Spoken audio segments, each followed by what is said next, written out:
It's been a historic week in Boston politics. After 7 years, Mayor Marty Walsh resigned to become President Biden's Secretary of Labor. That made City Council President Kim Janey acting mayor and the first woman and first person of color to lead the city. Given Boston's fraught racial past, the significance of Janey's ascension is clear, but how to describe her isn't. Adam has more. When Marty Walsh resigned Monday, there was no uncertainty about who would run Boston. The city charter says the council president takes over.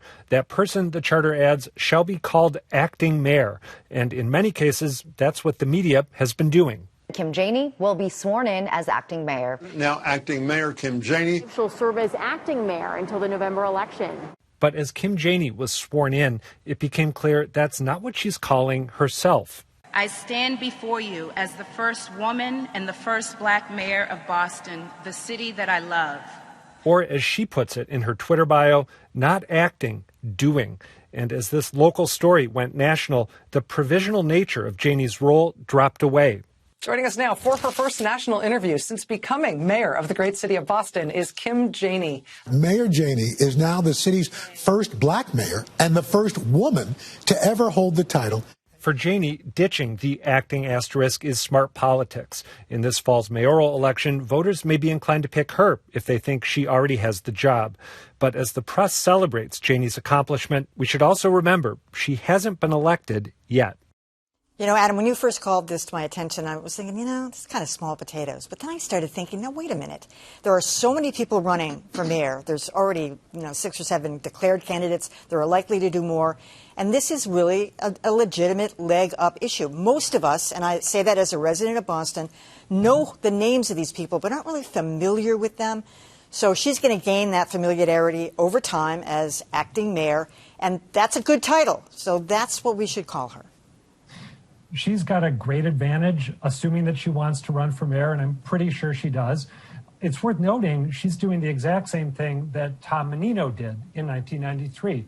The press routinely called him acting mayor, which is what he was, and he routinely made himself out to be the mayor in full of the city of Boston. He didn't want anyone in City Hall using that acting adjective because it's, if you get rid of it, it's such an advantage. There are a couple reasons, I think, to be careful about this. The first is, as we pointed out, accuracy. She is the acting mayor. She is not now the mayor of Boston.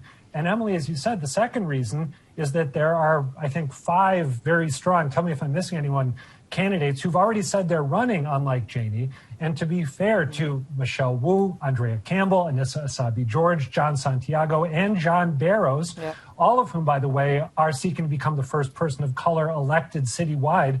To be fair to them, we should note things as they actually are, as opposed to how Kim Janey would like us to perceive them being. That's right. And, I think as you look at, the networks, the morning shows in particular who were covering this story, I think the reason why they jumped on it the way they did, it's kind of the feel-good story of the moment, right? And there's this sense, I can almost hear the conversation internally. Why do we have to use acting? I mean, she is the mayor, isn't she? So let's just go with mayor. Acting sort of takes away from the feel-good story, right, if you will. I do think, look, we are in the business of reporting facts, and we should be. And in a time, and I've said this so many times over and over again, where people are watching and listening to every word that we say, and casting doubt, really, or looking at us with question marks as to whether or not what we're delivering are truly the facts. When something like this is factual, it is the way it should be done, then we don't need to change it. We need to call it what it is. If you're the acting mayor, then you're the acting mayor. It's not for us to create a warm and fuzzy feel-good feeling as the new media. We're here to report the facts. Yeah, but the facts here are a little vague in the context of what's correct media style. I spent some time, and I'll never get those minutes back in my life, but I spent some time online looking for various style guides, Associated Press, New York Times, for what the definitive answer on this, and there isn't one. So I propose a compromise. How do you like this? She's the acting mayor. Yes, that is correct. And should be identified that way in Chiron on TV and in the first reference in any story. Then how about in subsequent references, just the way we would refer to President Biden, then the Times switches to Mr. Biden. Other news organizations would say Biden further down in their story.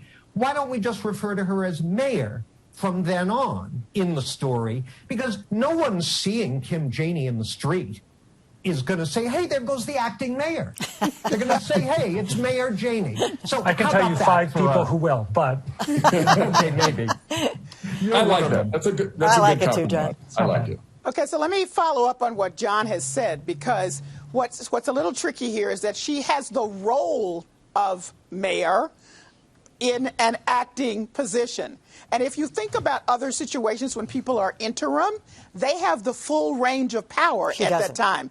But in Boston, she does not. Right. Dan, it was not a warm and fuzzy story for those networks and every place else. This is Boston, and a black person is in a high-ranking position in the city. That's the story. It didn't have anything to do with warm and fuzzy. It had to do with, oh, my God, it's Boston? And this happened. That's why that got so much attention. So the semantics part of it, which is, in this case, sadly, has to do with actually the limits of her powers, have to be stated as Jon has said. Make sure we are clear, because she does have limited powers. But then you can also refer to her as Madam Mayor, because that's an honorific.